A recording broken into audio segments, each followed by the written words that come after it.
Salut à tous. Pour commencer, merci à Véran, merci à toi. Pour ton super thanks sur YouTube. Dans cette vidéo, on part des tortues, direction les singes normalement. Et on n'aura pas la chance de voir les singes. Mais on a vu Mamie Café. Ensuite, on se dirige vers Manta, qui est soi-disant dangereuse. On nous a déconseillé de continuer sur la côte au-delà de Manta.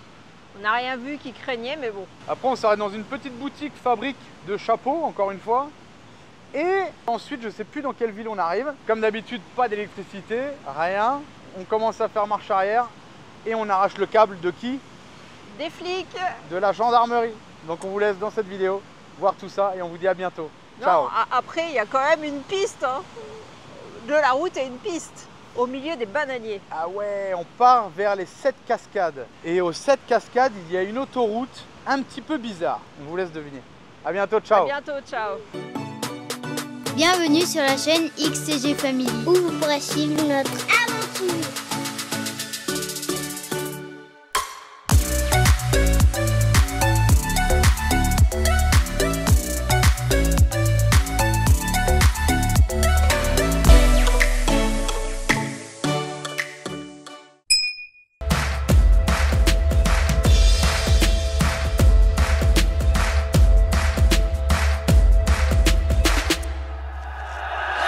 Regardez la voiture magasin. On en trouve beaucoup par ici, là. Ils passent dans les villes et ils vendent un peu de tout, ou alors juste du poisson, ou de la viande, ou surtout les légumes. C'est rigolo. Ouais, c'est un kiosque ambulant. Ça manque ça, hein, par chez nous. Allez, on quitte la petite ville des tortues. D'ailleurs, il va y avoir un exercice de pompier. Ils ont vraiment des beaux véhicules en Équateur, les pompiers. Hein. Et on quitte la plage aux tortues. Direction les arbres à singes. Bon, on peut pas voir le parc des singes parce qu'il est fermé, ils le règlent comme on dit, ils l'entretiennent. Donc ça c'est galère. Et là il y a une petite dame, elle a un petit chemin chez elle, elle nous dit où vous pouvez aller voir. Bon du coup on est au café comment? Pacoche. Pacoche. Et on a le guide touristique, pirate. Et là on va aller voir là-haut, mais du coup elle nous disait c'est compliqué de voir des singes ici ou au parc parce qu'en fait la journée ils partent manger dans l'Amazonie et le soir ils reviennent dormir ici dans les bambous. Et elle a dit que la nuit c'est affolant parce que les ralentisseurs d'échappement des camions ou des bus ou quoi, ils aiment pas et du coup ils braillent toute la nuit, elle nous disait. Mais du coup la journée, que ce soit ici ou au parc, on les voit pas forcément, donc on verra. C'est bien dommage. Dans les bambous géants. Ouais, vous avez vu les bambous? Le diamètre du bambou. Énorme. Elle a des petits sentiers là, au milieu de la jungle. Du coup c'est cool. Elle nous autorise à y aller. Bon, on boit un petit café, elle a dit. Ouais, on boit un petit café, 1 ou 2 euros, elle est contente. Attends, tu sais pas, ça se trouve le café il est à 8 $. On est en Équateur. Hein. C'est vrai que ça peut être cher en Équateur. Mais non, je pense que ça va pas être très cher. Ouais, puis super gentille. Ouais, ouais, c'est sympa parce qu'elle nous raconte un peu sa vie. Qu'est-ce qu'elle a raconté à propos de Manta qui est dangereux? Il pique les enfants pour les organes, mais ça on l'a déjà entendu pas mal. Il les vole. Il les vole. Donc ils vont voler Alex, Alicia, Manon, les ouvrir et ils vendent pièces détachées. Pièces détachées. Je sais pas, il y a combien de temps? Non, elle nous a pas dit. Ouais, il disait son fils, il est pompier. Il a tué 30 personnes. Bon, je dis bon, on va aller voir quand même à Manta du coup. On va jeter un œil. Non, parce que c'est toujours pareil. Il y a le coup de pas de chance. Il y a le coup aussi qu'ils exagèrent beaucoup. On nous a dit de pas dormir là-bas. Bon. En fait, suivant les personnes, t'as pas les mêmes retours, mais. Et si vraiment c'était dangereux, les gens seraient pas aussi gentils. Tu vois ce que je veux dire? Les gens c'était sur le qui-vive, d'où tu viens. Ouais, mais il y a quand même un truc qui est spécial. Je sais pas si tu l'as dit hier. C'est que les gens, ils ont une alarme chez eux qui est reliée à la ville, c'est-à-dire tu appuies sur le bouton et c'est dans la ville que ça sonne. Il y a une sirène qui hurle dans la ville. Et tout le monde sort, WhatsApp, machin, photo, la voiture d'où elle vient. Mais bon, personne nous a pris en photo avec le camion. Parce qu'il a dit s'il y a un étranger qui rentre, tout le monde les prend en photo. La nuit quand... voilà. Bon, il fait pas bon vivre de vivre en Équateur apparemment. D'après ce qu'on entend, maintenant nous... Sur la côte. Jusqu'à maintenant, on n'a rien. Parce que globalement, on nous a dit sur la côte, les gens, voilà, s'ils ont une opportunité financière, ils peuvent faire des conneries. Apparemment, on tire dessus pour une paire de chaussures. Dans la montagne, les gens sont beaucoup plus. Educado. Ouais, educado. C'est eux qui disent ça, hein, c'est pas nous. Hein. Et donc, l'arbre géant là, et ben apparemment les singes ils viennent là pour manger des fois. Donc, Le fruit de cet arbre. peut-être on pourrait les voir, mais rien n'est sûr. Alors, cet arbre là, elle me disait, c'est ceux qui servent à faire les bateaux, les balsas. C'est énorme, le pied il est énorme et il est très haut aussi. Bon, pas de chance, on n'aura pas vu de singe. Allez, du coup j'ai pris un petit café, comme je suis le seul à aimer le café. J'ai pris des petits trucs à manger. Là. Donc 7 $. 7 $. Et on n'a pas vu de singe. Et je suis en train de me demander en fait si c'est pas un business. Parce qu'il y a plein de trucs de par là, de cafétéria, de machin. Ils ont peut-être tous un endroit là, comme on a fait le petit chemin là. En fait tu bois un petit coup et tu vas voir. En fait tu vois rien quoi. C'est bien pour les gens de la ville qui arrivent là, ils voient des bananiers. Ah, c'est joli les bambous géants, là je l'ai jamais vu. Ouais, si Marie. Il y en a à Briord dans le 01. Non, là ils sont plus gros. Qui c'est qui connaît Briord dans le 01? Il y a des bambous comme ça. Aussi gros, je crois pas. Ils sont gros. Bon, alors ici ils font du café, donc elle va me peser, il lui reste un petit peu de café là. Et elle va regarder à combien elle me le vend. Et c'est para qué? ¿Ah? Es para moler. Ah ok. Para moler. C'est... Acá, Ah électrique. Regardez la multiprise. acá. Elle est air libre. Ah ok. Qué bueno. Un moulin à café électrique. Excellent. ¿Usted lo quiere en grano o Ah, en molido? grano, en grano. Vaya. Je vais lui acheter du petit café en grain là. Pero tengo pequeñas. A ver. Ah, La rallonge électrique elle me fait délire. pequeña. Ah non, grande. Grande no tengo. Bueno, avísame, se encontré a Monta. Oh, ya. Avísame por WhatsApp. Pero, ¿usted me dio el número? Yo te envío un mensaje. A ver, vamos a ver. Vamos a ver. Claro. Te paso hola. A ver. Ahí. Ese es mi. Ah, este. Claro. ¿Cuántas? ¿Una libra o dos? ¿Cuánto sale? ¿2 libras? 8 y 8, 16. 15. Ya. 15 Pero dólares. Paga y se lo mandamos. Te la pagas arriba. Pero es que si no lo encontramos, yo se lo puedo enviar. Más me dice dónde se lo Me va a envío. encontrar, me va a llamar. Ya. Llámame. Ya, ok. Bueno. Ya, ok. Bueno, gracias. Gracias. Hasta luego, chao. Ah, yo amor, yo voy a pagar el... Ah si. Tu vas. Ciao. Elle me dit paye-moi le café, je te l'envoie là-bas. Bah, je t'en vois plus. Et là, toi du café t'en as plein. Tu vas pas les perdre tes 2 livres de café. Par contre moi mes 15 $, je vais les perdre. Mais parce que là tu peux pas les acheter, elle le garde au cas où il y a des gens. Ouais, elle en a pas assez. Donc elle a dit qu'elle allait nous rejoindre là-bas. On passe par la route qui longe Manta. En tous les cas, ici sur le côté gauche, il y a des belles baraques à voir. On va pas s'arrêter à Manta, même si a priori en journée ça peut valoir le coup d'y aller. Mais tout le monde nous a dit Manta, vous risquez de vous faire voler, c'est dangereux. Donc on va poursuivre et on va s'arrêter à Monte Cristi. On a un bon indicatif sur iOverlander. Les voyageurs ils mettent des petits points d'exclamation quand il s'est passé des choses, des vols ou des flics corrompus ou autres. Et ici, il n'y a rien du tout pourtant à Manta. Mais c'est les locaux qui nous disent non, c'est quand même dangereux et tout. Alors bon, on essaye d'écouter en général ce que nous disent les locaux. Maintenant, des fois ça ne se justifie pas.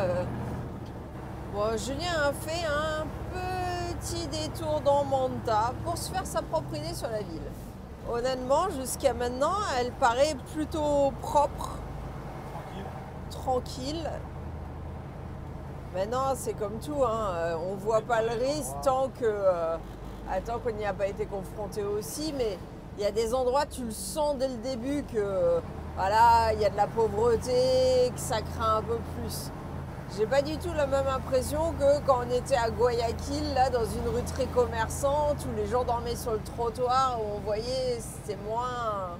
Apple Shop. C'était moins propre que ça, on le sentait pas pareil. Là, c'est plutôt mignon Manta en fait. Franchement, Manta, on aurait pu s'y arrêter. La ville, elle est assez sympa, je trouve.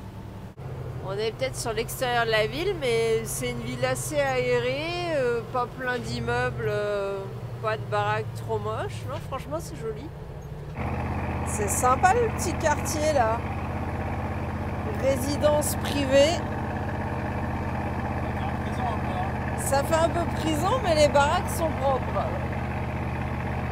Mais on nous a beaucoup dit qu'il y avait ça aussi à Guayaquil, des quartiers privés comme ça. Nous voilà à Monte Cristi, une ville où normalement on va pouvoir voir des chapeaux faits en toquilla. Et on recherche aussi une bougie pour la petite moto d'Alex, parce que encore une fois elle ne marche pas. Allez, on est à Monte Cristi dans une fabrique de sombrero. Et apparemment ça se fait un peu à la commande, enfin pas que, mais... Non, de Monte Cristi. De piles. Ah, de piles. Ah. Vienen de piles nosotros. Ah, de piles vienen. Et qu'est-ce qui vient de piler? La plante. Ah. Y ahí se pone aquí. Cuando amigos Ah, ça compran, on a déjà vu, ouais. le preparamos. Comme il n'y a pas de lumière, en fait, il chauffe le moule au gaz, là, et après il vient le mettre. Bon, après, lui, sa machine, apparemment, elle est au gaz, donc il aurait pu chauffer, mais comme elle est très vieille... Et là, c'est tous les moules pour tresser les plantes au-dessus. Là, on voit le cuir qu'ils mettent pour protéger la paille. Et là, ils commencent les prix à 40$, 60$, et puis là, il en a un bien fin, apparemment, à 600$. Et il y en a à 3000$. À combien? Ah si? Et quel est le prix? 3000. Non, c'est pas si cher. Non, on a entendu plus cher que ça. Ouais. Mais 8 mois pour le faire. 8 mois pour 3000$. Et ça vient de piler la plante. Et acá exporte afuera? Sí. A Europa? Vendemos a un extranjero que vende mucho por página. Ah, claro. Página web. Ah, ils vendent à un étranger qui lui vend pour internet après. Et c'est rigolo parce que le gars qui achète un chapeau en Europe, aux États-Unis, il se doute pas que... Oh, il y a du vent. Que c'est fabriqué là. Comme ça, en vrac, que ça traîne sur du carrelage. Tu pourrais croire que ton chapeau il a été fabriqué, ça se veut dire, dans une... Pas dire une belle entreprise, parce qu'il n'y a rien de moche. Mais je veux dire, tu te doutes pas. Quand tu achètes un chapeau à 3000€, qu'il a été fabriqué comme ça dans une bassine et du carrelage, quoi. Allez, troisième station-service, on va voir si cette fois-ci il y a de l'eau. Compliqué en Équateur d'avoir de l'eau. C'est compliqué en Équateur d'avoir de l'électricité. Ouais, mais les deux sont liés alors. On est sauvés. S'il n'y a plus de frein, on est sauvés. On va finir dans les pneus rouges. Grave, de l'autre côté même. Allez, péage. Ah bah ça faisait longtemps. Combien? 1,50$. Non, 1$. Ah ça va, c'est pas trop cher. Bon, on s'est arrêté à la petite ville là, tranquillou. Je sais pas si on va dormir par là, mais on s'est arrêté parce qu'il y avait un espèce de marché. Bon bah comme d'hab, hein, groupe électrogène, il n'y a pas de lumière. C'est l'Équateur quoi, j'ai envie de dire. Hein. Donc on va aller faire un petit tour là, voir qu'est-ce qu'il y a. Bon bah voilà, on fait notre... Regardez le charbon. On fait notre petit tour. Poulet à la braise. Il y a les deux pharmacies qui ont de la lumière. Et on n'entend pas de groupe. Alors je sais pas, voilà, ils sont en extérieur. Sinon tout est éteint quoi, tout est dans le noir, tout est sombre. Ah, il vend des pizzas lui. Ah, il a dit la nuit c'est péligro, c'est dangereux, il a dit à sa femme. Allez, on retourne vers le camion gentiment. Bon, on venait se poser là sur conseil de la police, mais j'avais vu aussi le coin et je crois qu'on a coupé un câble, je vais voir. Bon, qu'est-ce qui nous est arrivé Marie? Eh ben, les motards, ils nous ont dit venez vous mettre devant le commissariat et tout quand on a demandé où on Parce que c'est pas dangereux, nanani, nanana. Bon, on a Donc dit. En fait, non, le que problème c'est qu'il n'y a pas de dans le bivouac centre, sauvage. Et dans C'est de le la merde. centre, il y a les groupes électrogènes qui tournent et on n'était pas trop mal installés, mais en fait, trop de groupes électrogènes autour, c'était chiant quoi. Et sur la route, tu disais, il n'y a que des fincas, il n'y a pas de route où on peut se barrer dans la forêt ou quoi? Et de toute façon, déjà, les villes, elles suivent la route parce qu'après, c'est de la forêt et il y a juste, tu vois, des routes qui vont à des fincas au milieu de la forêt quoi. Ouais, c'est un peu relou. Depuis le début, je le dis, l'Équateur, hein, pour le sauvage, Et c'est oui, un mais peu. parce que c'est de la forêt. Quand t'es comme dans les zones comme ça. Ouais, enfin, de la forêt. Chez nous, tu rentres dans un chemin et tu peux te poser dans la forêt. Ouais, mais là, non. Voilà, non. Là, Du c'est coup. la forêt vierge un peu, tu vois. Ouais, c'est l'Amazonie, quoi. Du coup, on est venu se mettre là où le flic, il a dit, il est tard, on a dit, vas-y, on se met là-bas. Et sauf que Julien rentre en marche avant, tout se passait bien. Pour voir. Il dit, ah ouais, mais ça serait mieux en marche arrière, parce que du coup, je peux pas faire demi-tour. Ouais. Et là, il repart en arrière. Et moi, je regarde souvent les câbles de mon côté, sauf que les câbles, ils étaient en pente. Donc, de mon côté, ça passait, mais pas du côté de Julien. Ouais. Et du coup, comme il n'y a plus de lumière, on n'a rien vu et on a tout arraché. Le câble des flics. Donc, ils savent pas si c'est la télé ou Internet, ni la lumière. Et ils peuvent pas tester parce que du coup, il n'y a pas d'électricité. Regardez, la lumière est revenue. C'est mignon comme tout. Et là, derrière, un Rio, là. Et alors, Marie, les policiers? Super sympa. Il a un peu paniqué au début parce qu'en fait, ils sont là, ils dorment là, en fait. Il nous expliquait. Ils ont eu trop peur de plus avoir ou de téléphone ou d'électricité ou quoi. Bah déjà, ils morfent toute la journée qu'il n'y a pas d'électricité. Là, ça y est, c'est revenu. Ouais. Ils avaient peur qu'on ait pété le câble. Et finalement, en fait, c'était un câble qui servait à rien. C'était un vieux câble de téléphone qui servait plus. Donc ça tombe bien. Ils l'ont enlevé et ils nous ont fait nous garer en plein milieu de la route. Et après, ils sont venus. On a dit, ça fait combien, une demi-heure, 3/4 d'heure? C'est fou, ça doit faire 1h30. Oh putain. Du coup, ouais, c'est une vie un peu compliquée. Hein. Peut-être comme les gendarmes en France, je sais pas. Les gendarmes en France, c'est-à-dire qu'ils changent tout le temps d'endroit dans le pays. Et ouais, c'est même pas dans une région, c'est tout le pays. Ouais. Tout le pays. Et ça doit faire à peu près la taille de la France ou un petit peu plus petit, je sais pas.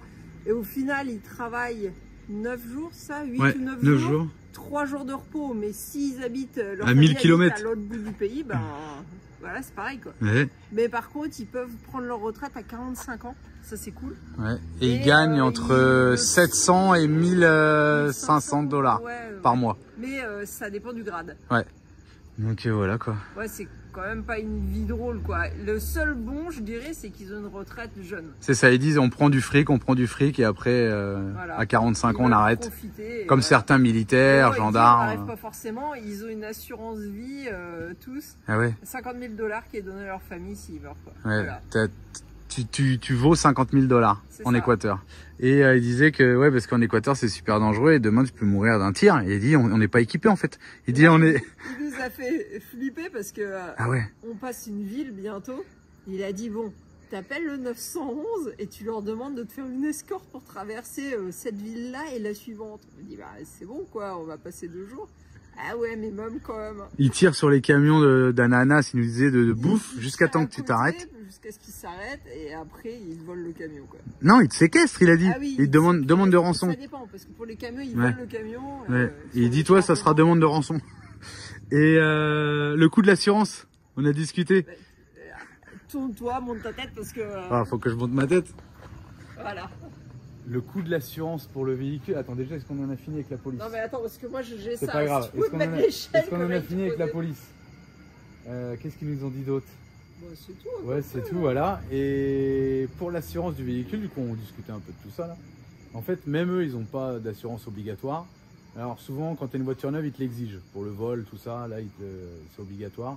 Sinon, bah, en fait, si tu écrases quelqu'un, même si c'est un mec qui est bourré qui passe devant le camion, lors d'un accident, si t'es pas en tort, le piéton, la moto est prioritaire, machin, tu vas en prison direct. Ouais, c'est un truc de fou. Ouais.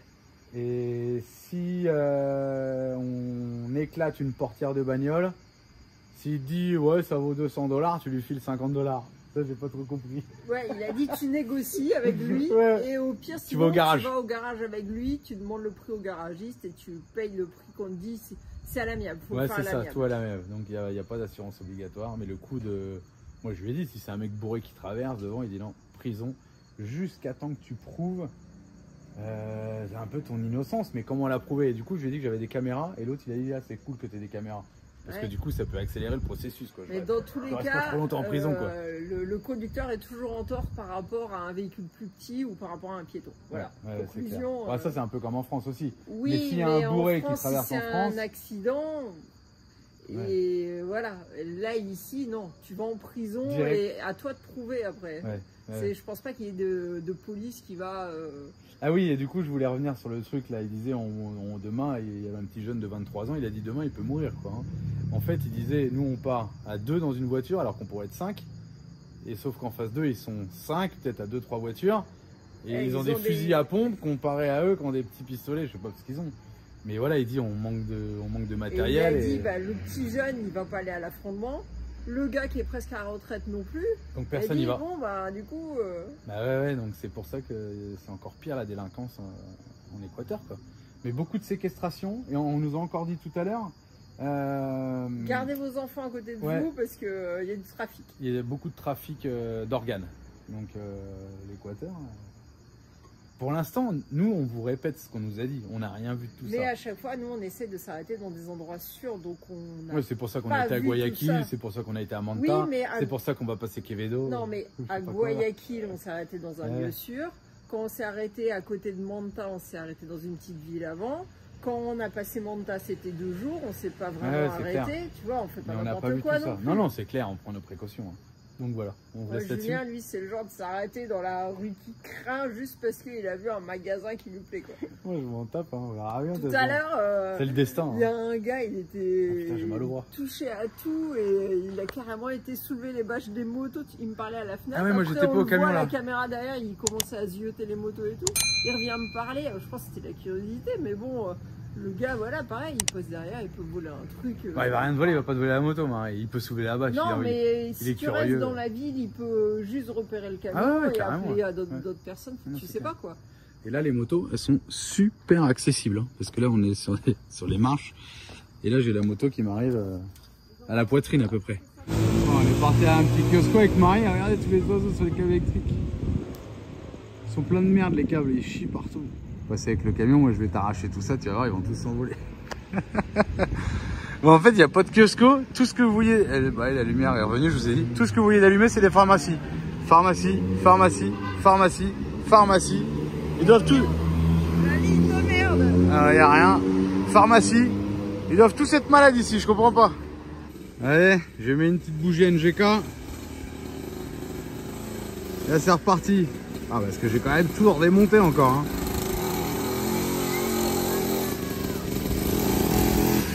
Nickel. On a quitté la petite ville et les flics ils nous avaient prévenu que la route était pourrie, mais en fait toute la route, là où vous voyez du blanc, c'est les gens qui ont bouché les trous.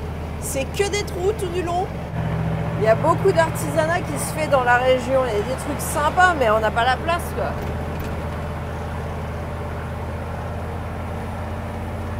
Et tout le monde change de voie à chaque fois qu'il y a une bosse. Ouais, c'est rigolo parce que tu vois les voitures faire des trucs bizarres en face de toi et en fait ils slaloment entre les bosses. Oh bah nous aussi on slalom. Hein. Ils retrouvent en plus hein, des fois. Ouais, des fois ils sont profonds, faut vraiment faire gaffe. Et des fois il y a un mec qui rebouche avec une bouette et il demande de l'argent aux gens. Petit exemple de rebouchage de trous. Alors là ils sont en cours, c'était pas bien fini. Bon, la route est passablement défoncée. J'ai Alex qui m'engueule parce qu'il n'arrive pas à faire ses calculs de maths parce que ça bouge trop, ça lui fait faire des ratures. Mais j'y peux rien moi si la route est dans cet état-là. Hein.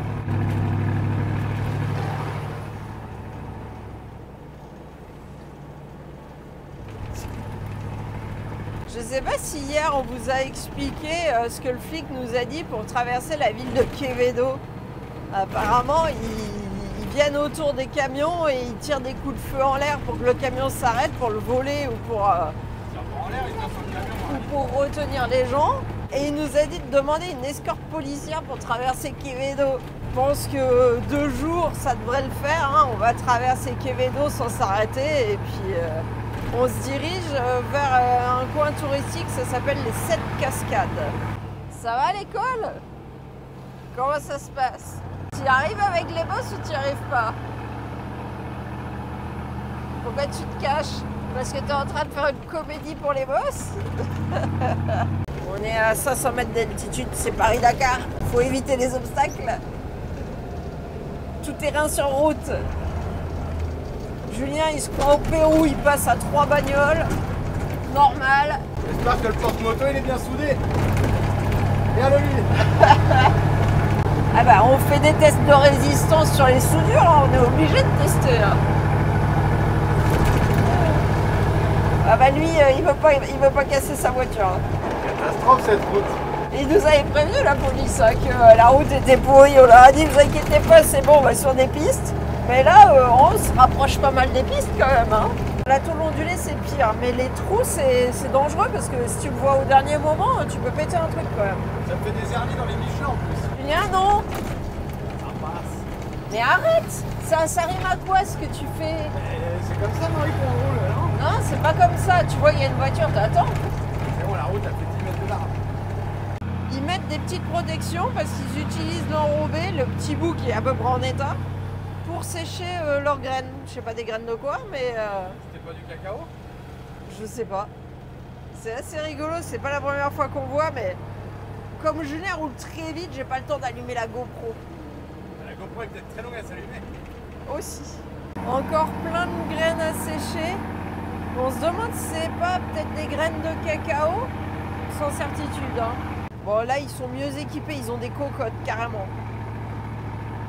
Et il y a aussi des choses qu'on a vues à d'autres endroits mais qu'on n'a jamais réussi à vous filmer, c'est les gens qui se mettent au bord des routes, souvent à côté d'un précipice, et qui jettent les graines pour que le vent chasse les petites pluches qui servent à rien pour récupérer que les graines propres.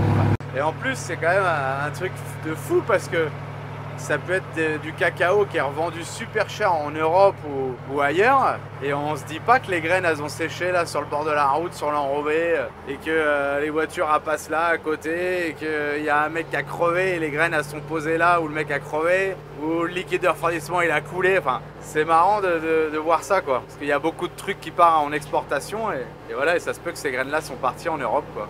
Alors s'il y en a qui connaissent ça, dites-nous si c'est bien des graines de cacao ou alors d'une autre plante. Ici les cimetières, ça ressemble à des mini-immeubles, c'est super bizarre. Et du coup les gens ils font la fête autour des cimetières. On traverse une petite ville, c'est un peu le bazar. Faut dire c'est le week-end, alors c'est peut-être pour ça que c'est un peu le bazar. Et le pick-up en bois et tout. Il y en a des beaux hein. Ouais. La route est un peu moins pourrie, mais par contre, les dos d'âne qu'ils mettent en béton là, oh là là, une catastrophe. Et les bus toujours avec le capot ouvert hein, pour refroidir. Ah, on est descendu, il fait 33. 30 degrés dehors, 33 dans la cabine, on a un peu moins chaud que là où on était garé. Oui, il faisait 37, on avait chaud. Là. Alors dans cette zone-là, en fait, dans beaucoup de zones finalement en Équateur, c'est la route. Et puis autour, souvent, c'est des fincas, des producteurs de bananes, cacao ou autres. Et en fait, il n'y a pas d'endroit pour s'arrêter en dehors de la route.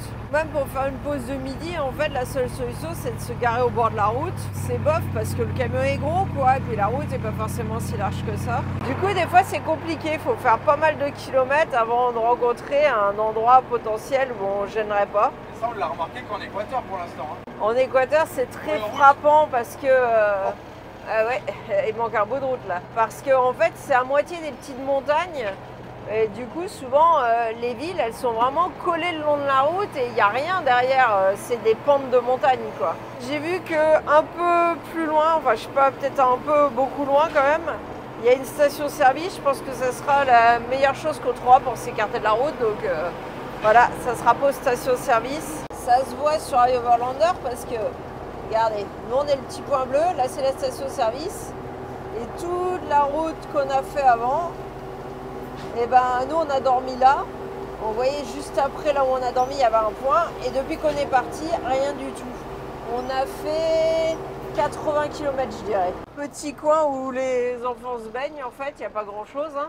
C'est vraiment montagne ici, hein. Petite montagne, mais ça fait quand même l'ambiance petit village de montagne. Ah, version équatorienne, hein, s'entend, parce qu'il fait très chaud. Bon alors, ce qui est bien dans cette zone-là, vous voyez, le sac, là, complet de bananes, plus celle que Stioper a déjà pris, $1. Allez, une pour papa. Ça va, c'est pas trop cher, hein. Regardez le trou dans la route. C'est beaucoup comme ça ici. Il y a des trous, ils mettent juste un balisage, mais la route n'est pas réparée. Ce qu'on prend le cacao, maïs, à le meilleur précio. On va voir. Regardez un petit peu les fèves de cacao. Et ça, c'est une benne avec un moteur qui envoie de l'air chaud. Donc, c'est pour une résistance quelque part. Là, il y a un petit ventilateur. Ah non, c'est pas une résistance, c'est à gaz. Regardez le bouteille de gaz. Ça vient chauffer là-dedans. Et tout ça, c'est pour exporter. États-Unis, Europe. Ça reste pas en Équateur. Et ça a une odeur de vin. C'est fou ça. Délire.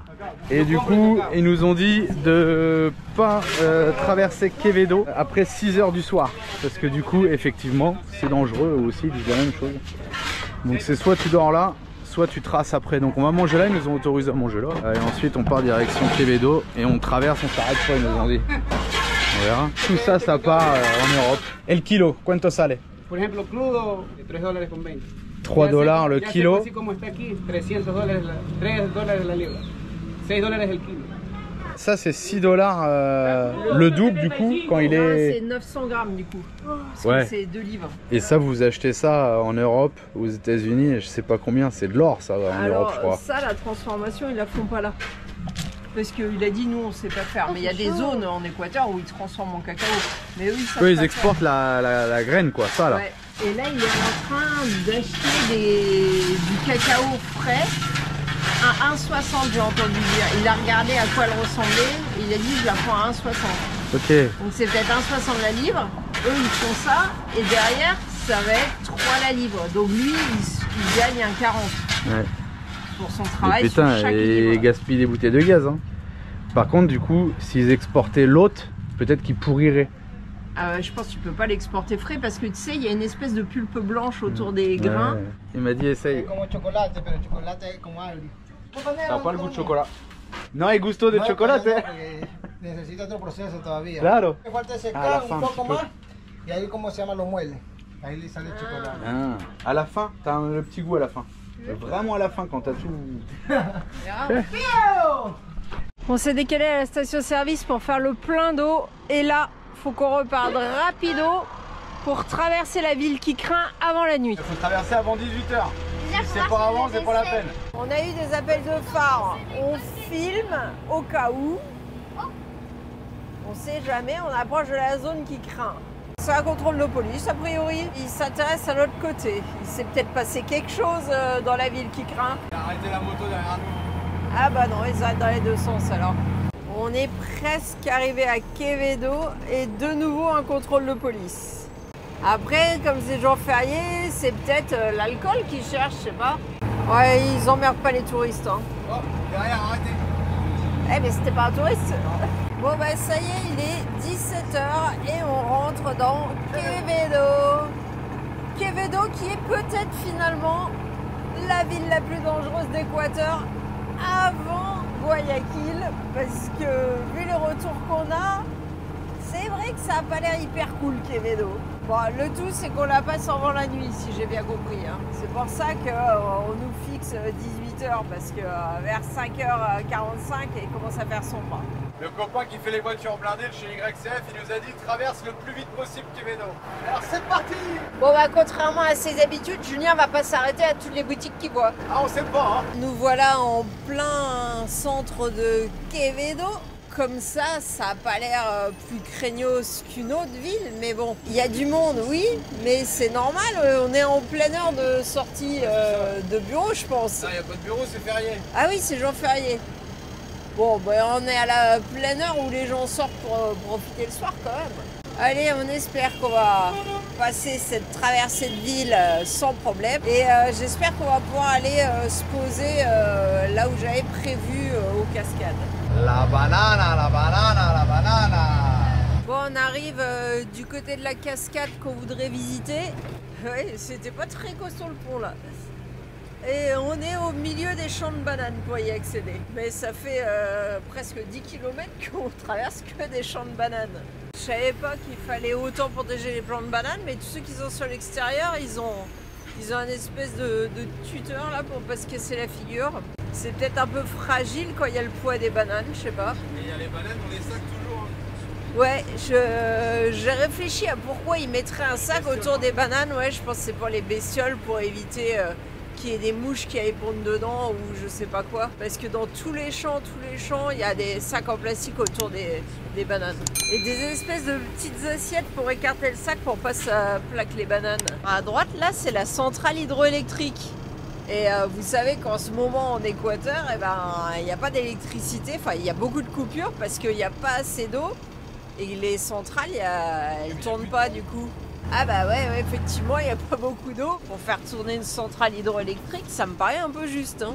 Bon allez, plus qu'1 kilomètre et on est arrivé. Alors on va jusqu'à une espèce de cabanas à louer là et on peut stationner sur le parking. Alors c'est en 2022 c'était 2 € le stationnement. Ah, il va monter le câble. Que bueno. Ouais, super gentil. Ouais, c'était pas nécessaire mais... On lui la cascade. Gracias. À gauche? Gracias. Ouais, je pense que c'est là le stationnement. Ouais, voilà, bivouac pour la nuit. Bon, j'espère qu'il n'y aura pas de soucis. On s'est posé aux 7 cascades. Donc on peut dormir ici. Ça coûte 2 $. Et demain, c'est 1 $ par personne pour aller aux cascades. Pour aller jusqu'aux 5 cascades. Après, il faut repayer pour faire 6 et 7. Et là, regardez, on est sur une autoroute à fourmis. Regardez ce travail. Il y en a qui vont chercher, il y en a qui reviennent. C'est hallucinant. Et le passage, il est énorme. Regardez mon doigt. La largeur, là. La largeur qu'ils ont bouffé dans l'herbe à force de passer. C'est impressionnant quand même. Regardez un peu. C'est fou. Hein. Le boulot. Regardez ça. La taille des morceaux. Allez, je vous laisse un petit peu contempler ça.